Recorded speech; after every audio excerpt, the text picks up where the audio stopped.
दोस्तों, क्या होगा जब पूरी दुनिया का समय ही रुक जाए। आज की मूवी में ऐसा ही कुछ होने वाला है और मुझे उम्मीद है कि आप लोगों को यह कहानी बहुत पसंद आएगी। तो मूवी की शुरुआत में हमें बताया जाता है कि कुछ बच्चे जंगल की तरफ घूमने गए थे, जो अचानक कहीं गायब हो गए। पुलिस उनकी छानबीन कर रही है। उन बच्चों में से सिर्फ एक लड़की इन्हें मिली, जिसका नाम सूरिन है। एक लेडी डॉक्टर सूरिन से इसके बारे में और जंगल में इसके साथ क्या क्या हुआ, उन सभी चीजों के बारे में शुरू से बताने को कहती है, ताकि पुलिस वाले बाकी बच्चों को भी ढूंढ सके। सूरिन उस डॉक्टर को बताती है कि यह इस शहर में अभी कुछ दिन पहले ही अपने स्टेप फादर के साथ यहां रहने आई है, क्योंकि इसकी मां में कार एक्सीडेंट में मारी गई और इसके डैड भी नहीं थे।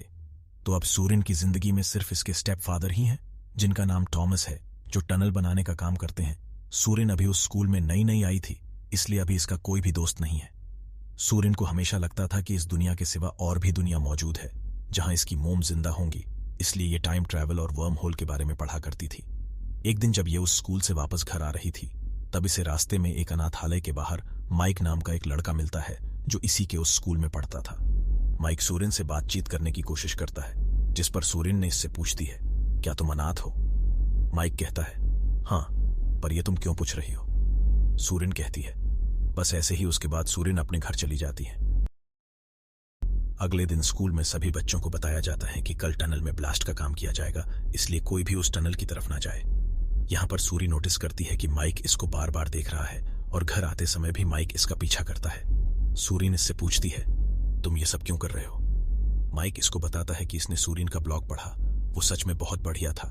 यहां पर सूरीन और माइक की सोच एक दूसरे से बहुत ज्यादा मिल रहे थे, इसलिए ये दोनों एक दूसरे से बहुत सारी बातें करते हैं और अब ये दोनों दोस्त बन चुके हैं। सूरीन और माइक आत्माओं से बात करने के लिए जादू टोना का इस्तेमाल करके अपनी विश कागज पर लेकर घर से बाहर निकल आते हैं। कुछ देर बाद जब ये कागज चेक करते हैं, तब उस पर कोई जवाब नहीं था। मतलब इनका जादू टोना काम नहीं किया। सूरिन ने पर्चे पर अपनी मोम से मिलने का विश मांगा था और माइक ने जल्द से जल्द बड़ा होकर करोड़पति बनना। सूरिन इसकी विश पढ़कर हंसने लगती है। इसके बाद माइक सूरिन को एक पुराना घर दिखाने के लिए ले जाता है, जो जंगलों के पास था। यहां पर भी ये दोनों काफी अच्छा टाइम बिताते हैं। अगले दिन माइक और इसके 3 दोस्त उस टनल के पास धमाका देखने के लिए जाने वाले थे। माइक सूरिन को भी साथ चलने को कहता है, मगर इसके दोस्त मना करते हैं, क्योंकि सूरिन की डैड उसी टनल में काम करते हैं। सूरिन इन लोगों से कहती है कि वो मेरे डैड नहीं है, मगर फिर भी इसके दोस्त किसी लड़की को अपने साथ नहीं ले जाना चाहते थे। लेकिन माइक के रिक्वेस्ट करने पर वो मान जाते हैं। रास्ते में एक लड़का वहां जाने के डर से कुछ बहाना बनाकर इनके साथ जाने से मना कर देता है। अब सिर्फ ये चारों ही वहां जाने के लिए निकल पड़ते हैं। सूरिन इन लोगों की फोटो भी खींचती है, ताकि ये इस पल को कभी न भूले। कुछ देर बाद ये लोग उस टनल के पास पहुंच जाते हैं, मगर अभी तक ब्लास्ट नहीं हुआ, इसलिए ये लोग जंगल में ही घूमने लगते हैं। तभी इन्हें एक पेड़ के नीचे एक गुफा दिखाई देती है। देखने के लिए ये चारों गुफा के अंदर जाते हैं। गुफा के अंदर एक तालाब था, जिसमें पत्थर से रोशनी चमक रही थी। इन्हें लगता है कि ये कोई कीमती पत्थर होगा, इसलिए माइक पानी में जाकर उस पत्थर को निकाल लेता है। पत्थर के अपनी जगह से हटते ही गुफा में अंधेरा हो जाता है, इसलिए ये लोग किसी तरह उस पत्थर को लेकर गुफा से बाहर निकलते हैं। इन लोगों को लग रहा था कि ये किसी जानवर का अंडा है, जिस पर माइक का दोस्त शॉन कहता है कि ये एक जादुई अंडा है। मेरे दादाजी कहा करते थे कि इस जंगल के अंदर एक गुफा में जादुई अंडा है, जो पूरे चांद वाले दिन ही दिखाई देता है, और आज चांद भी पूरा निकला है। इसका मतलब मेरे दादाजी सही थे। ये सुनकर बेन कहता है कि तुम्हारे दादाजी पागल थे, ऐसा कुछ नहीं होता।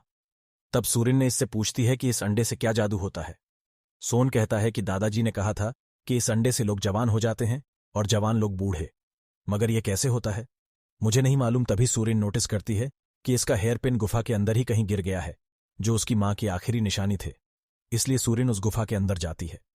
ये अपना हेयर पिन लेकर जैसे ही बाहर आने लगती है, तभी जोरदार भूकंप आता है, जो शायद टनल के ब्लास्ट होने से हुआ है।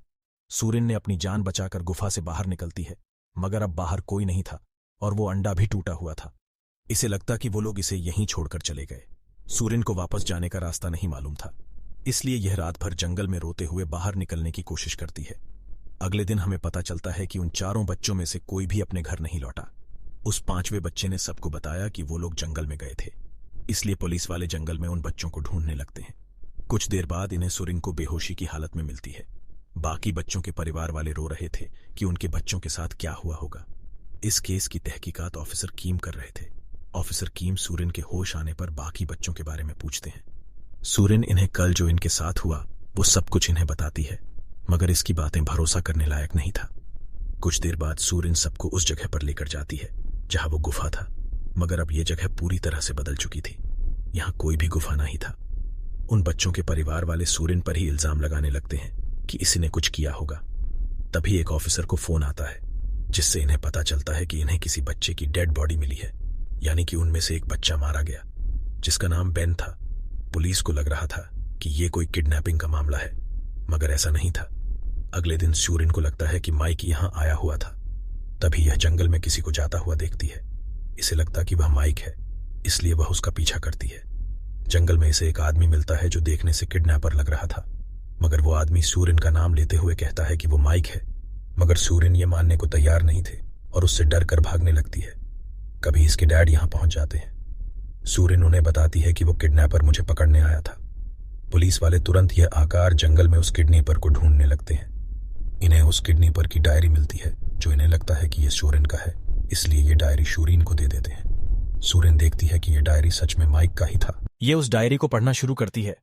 तब हमें वो सीन दिखाया जाता है जब सूरिन वापस उस गुफा में अपना हेयरपिन लेने गई थी। बाहर ये तीनों इस अंडे को देख रहे थे। अब ये जानना चाहते थे कि ये किस जानवर का अंडा है, इसलिए माइक उस अंडे को फोड़ देता है। अंडा फूटते ही सब कुछ एकदम शांत हो जाता है।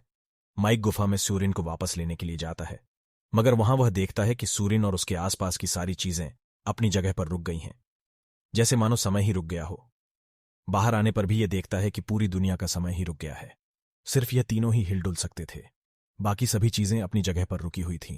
ये जानकर ये तीनों बहुत खुश होते हैं, क्योंकि अब ये जो चाहे वह कर सकते थे। इन्हें कोई रोकने वाला नहीं। अब यहां ना दिन होगी ना रात, और यह कब तक चलेगा इन्हें भी नहीं मालूम। ये तीनों कुछ टाइम तो बहुत मस्ती करते हैं, मगर कुछ ही घंटों बाद ये बोर होने लगते हैं। यहां पर हमें पता चलता है कि बेन को सांस लेने में परेशानी हो रही है, इससे अस्थमा था। और कुछ देर बाद बेन भी और लोगों की तरफ फ्रीज हो जाता है, यानी बेन अब नहीं रहा। ये देखा शॉन बहुत रोता है।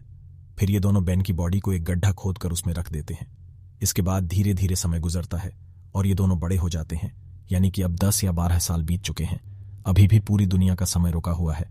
माइक को याद आता है कि इसके दादाजी ने कहा था कि जब हम बड़े हो जाएंगे तब समय नॉर्मल हो जाएगा, और अब ये दोनों बड़े हो चुके हैं, यानी कि जल्द ही सब कुछ ठीक होने वाला है। ये जानकर माइक और शॉन बहुत खुश होते हैं, मगर कुछ टाइम बीतने के बाद भी ये समय नॉर्मल नहीं होता। माइक इस जिंदगी से बहुत बोर हो चुका था, इसलिए ये चिल्ला चिल्ला कर रोने लगता है। सन इसको रोता हुआ देखकर समझ जाता है कि अब ये सब नॉर्मल नहीं होगा और ये जल्दी पागल हो जाएंगे। कुछ देर बाद जब माइक जागता है, तब ये देखता है कि आसमान में चांद अपना आकार बदल रहा है। ये बात बताने के लिए ये शॉन को ढूंढता है, मगर इसे शान का ही नहीं मिलता। ढूंढते ढूंढते ये समुद्र के किनारे पहुंचता है। तब इससे पता चलता है कि सोन ने पानी में कूदकर अपनी जान दे दी। माइक अपने आप को इन सब का जिम्मेदार समझ रहा था, क्योंकि इसी ने वो अंडा तोड़ा था। अब माइक को भी ये जिंदगी बर्दाश्त नहीं हो रही थी, इसलिए ये भी जान देने के लिए पानी में कूद जाता है। मगर थोड़ी ही देर बाद समुद्र का पानी अपने आप बहने लगता है। कुछ देर बाद जब माइक को होश आता है, तब इससे बहुत सारी आवाजें एक साथ सुनाई देने लगती हैं, यानी कि अब समय पहले जैसा नॉर्मल हो गया। ये सब कुछ सूरिन डायरी में पढ़ रही थी। अब इसे यकीन हो जाता कि जो आदमी जंगल में मिला था वो माइक ही था, इसलिए सूरिन उससे मिलने के लिए उस पुराने घर में जाती है जहां माइक हो सकता था, और इसका अंदाजा सही था, माइक इसी घर में रहता है। सूरिन इसकी डायरी वापस करती है और यहां पर ये दोनों बहुत रोते हैं। इधर पुलिस माइक को किडनैपर समझकर उसे ढूंढ रहे थे। अब सूरिन माइक को पहले जैसा करने के लिए इसके साथ घूमती, ताकि ये नॉर्मल हो सके, क्योंकि इतने साल ऐसी दुनिया में रहना जहां सब कुछ रुका हुआ हो और एक दिन अचानक सब नॉर्मल हो जाए, तब उसके दिमाग पर क्या असर होगा सिर्फ वही समझ सकता है। अब धीरे धीरे समय गुजरता है। सूरिन माइक को सारा जरूरत की चीजें लाकर देती और ज्यादातर माइक के साथ ही रहती थी। एक दिन यह माइक के उस 5वें दोस्त बताती है कि माइक जिंदा है और वो तुमसे मिलना चाहता है, मगर वो इसकी बात नहीं मानता और अपनी फैमिली को सूरिन की शिकायत कर देता है, जिस पर उसके फैमिली वाले सूरिन के डैड पर गुस्सा होते हैं कि वो अपनी बेटी को हमारे बच्चों से दूर रखें। ये सब होने के बाद सूरिन के डैड इसको कमरे में लॉक कर देते हैं ताकि ये घर से बाहर ना जा सके। इधर माइक अपने अनाथालय में आकर यहाँ की माम से मिलकर उन्हें सारी बात बताता है, मगर वो भी इसकी बातों पर भरोसा नहीं करती। इस तरफ सूरिन के डैड उसका मोबाइल चेक करते हैं, जिसमें इन्हें जंगल के घर की तस्वीरें मिलती हैं, जिसमें माइक भी था। माइक अनाथालय से निकलकर सूरिन से मिलने आता है। सूरिन इसके गले लगकर रोते हुए कहती है कि कोई भी मेरी बातों पर यकीन नहीं करता। इसके बाद ये दोनों यहां से निकलकर शहर से बाहर आ जाते हैं। सुनील माइक से कहती है कि हम दोनों फिर से उस गुफा में चलते हैं और वो अंडा लाकर सबको दिखाएंगे, तभी कोई हम पर भरोसा करेगा।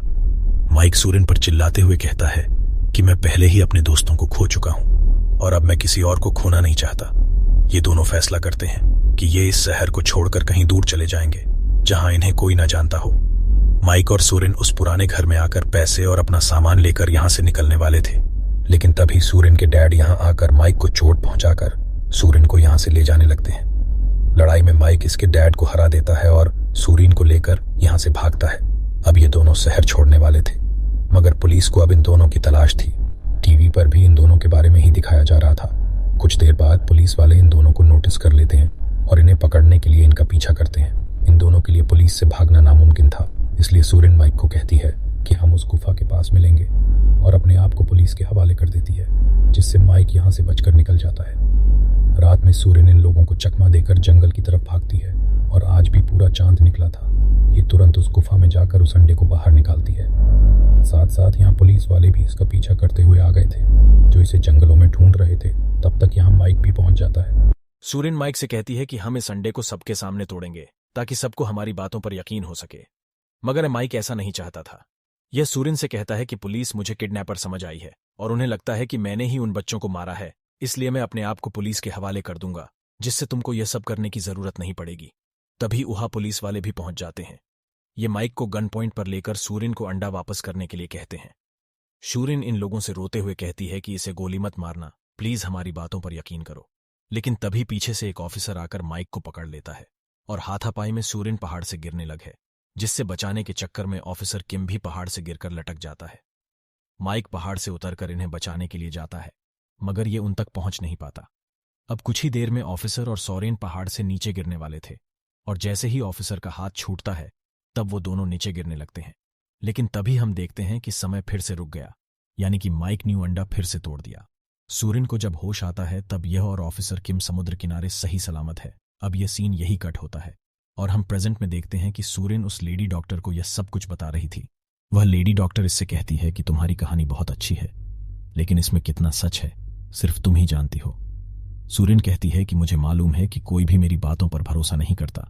इसके बाद सूरन के डैड इसको इस शहर से कहीं दूर लेकर जा रहे थे ताकि इसकी तबीयत ठीक हो सके। जहाज पर इसे एक आदमी दिखाई देता है जो माइक के जैसा ही दिख रहा था। ये भागकर उसके पीछे जाती है और वहां पर सच में माइक ही था, जिसकी उम्र काफी बढ़ गई थी। यानी माइक ने सूरन को बचाने के लिए वो अंडा फिर से तोड़ दिया था, जिससे समय रुक गया और माइक अकेला ही फिर से कई सालों तक ऐसे ही जिया। ये दोनों एक दूसरे को देखकर काफी इमोशनल हो जाते हैं और इसी के साथ ये फिल्म यहीं पर खत्म हो जाती है। दोस्तों, इस मूवी का एक्सप्लेनेशन कैसे लगा कमेंट करके जरूर बताना, और हाँ, नेक्स्ट कौन सा मूवी को एक्सप्लेन करे कमेंट करके जरूर बताना।